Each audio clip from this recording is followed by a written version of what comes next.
kita ini kan belajar bukan ilmu untuk ilmu, tapi ilmu untuk amal. Ya. Jadi apa yang kita pelajari membuat kita tahu, setelah kita tahu kita laksanakan. Ya. Belajar tasawuf itu intinya sebenarnya pertama dari amalan dulu, zikir. Kasarnya ngomong zikir. Nggak ada seorang wali Allah yang ahli tasawuf tanpa zikir, Pak. Kalau kita kaji tapi tidak kita amalkan, ya sama saja dengan pohon yang tak berbuah. Ya. Habis waktu, habis masa kita tapi tidak memberi bekas. Ya, jadi saya tidak memaksa harus mengamalkan, enggak. Masalahnya merasa butuh apa tidak kita dengan zikir itu masalahnya. Ya. Bukan masalah wajib, maka saya bilang zikir ini bukan kewajiban, Pak. Ya. Zikir itu bukan kewajiban, tetapi kebutuhan. Semua kita pasti butuh. Ya. Mengapa saya tekankan betul zikir ini? Karena inilah alat, Pak. Ya, semua kita pasti akan mati. Ketika orang akan mati, akan meninggal, gitu ya. Alat yang pertama yang digunakan adalah lisan. Kalimat yang paling agung untuk menyelamatkan kita adalah la ilaha illallah.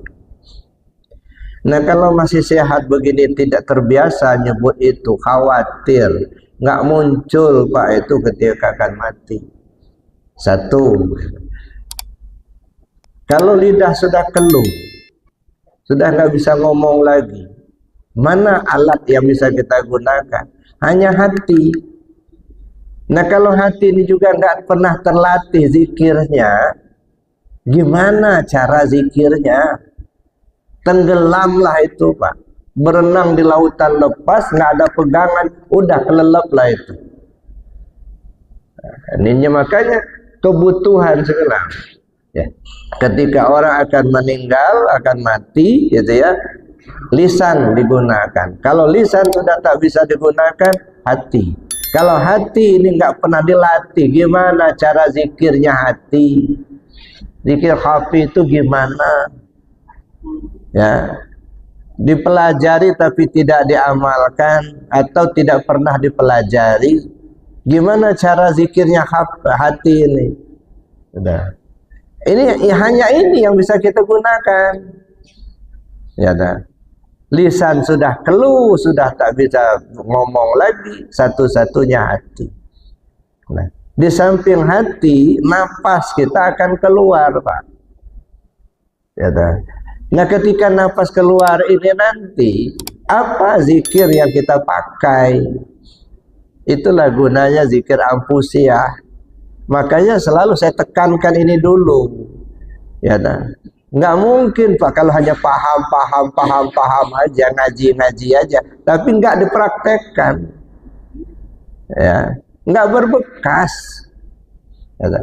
Yang kita inginkan, kita ngajikan supaya selamat. Ya.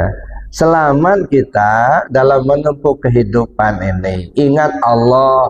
Ingat Allah itu bukan hanya zikir dalam artian kita zikir duduk sejadah aja, ya.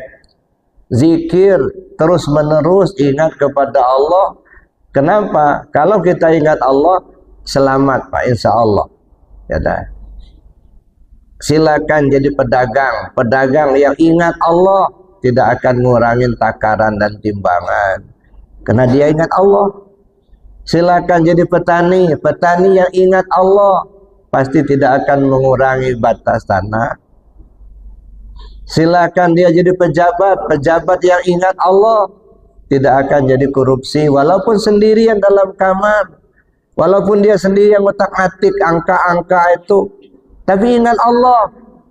Selamat. Ya dah.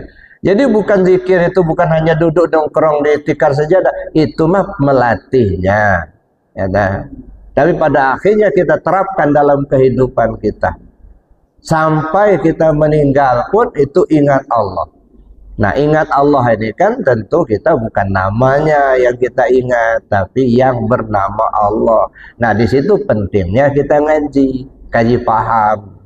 Ya, jadi bukan hanya mengingat nama alif lam lam ha, itu nama-nama itu. Bukan itu. Zat yang bernama Allah. Nah, zat ini bukan, jangan dibayangkan zat kayak zat kimia begitu, bukan. Ya, zat itu diri.